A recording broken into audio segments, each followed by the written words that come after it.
Ebimu ku byoyinza okufuna mu mubiri oba kyetwandiise signs and symptoms eza kansa ono. Ekyenjawulo ekiri ku kansa ono nti osobola okubeera naye ebbanga eppanvu erikwatira ddala wakati w'emyaka 10 ku 15 ng'ali mu kukula naye nga tewaliiwo obubonero bw'ofuna, oba ne bw'oba ng'ofunye obubonero nga si bwanjawulo nnyo, si bw'amaanyi nnyo okulowoozesa nti olina kansa omumwa gwa nnabaana.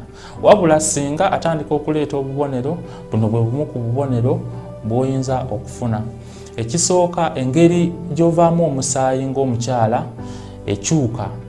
Okugeza, otandika okuvaamu omusaayi, tugeze wakavaamu periods, ozisuubira mwezi gujja, naye wakati awo ate ogenda okulaba ovuddemuko omusaayi oba olusaayisaayi. Abamu muvaamu omusaayi nga mumaze okwegatta, oba waliwo ekikolwa ekiyitibwa douching, kubanga kweyonja wansi eyo, naye ogenda okulaba omaze okukikola ate ng'ovaamu omusaayi. Abamu bavaamu omusaayi mu kaseera nga bakuze, emyaka gyabwe tegikyagenda mu nsonga. Ekirala, abantu abamu bavaamu amazzi wansi eyo amabi. Abamu batandika okuwulira nga baagala kufukafuka buli kaseera, okusingira ddala kasita aba nga atandise okugejja, atandise n'okusaasaanirako mu bitundu eby'omubiri ebirala. Olwo n'otandika n'okulumizibwa mu kiwato, n'olumizibwa omugongo.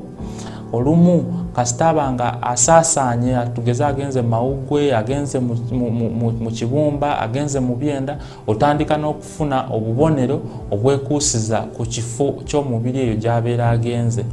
Abalala n'olaba omuntu eyali omunene nga yenna akoze aweddewo, oyinza okutandika okufuna olusujja olwa buli kaseera, toyagala kulya.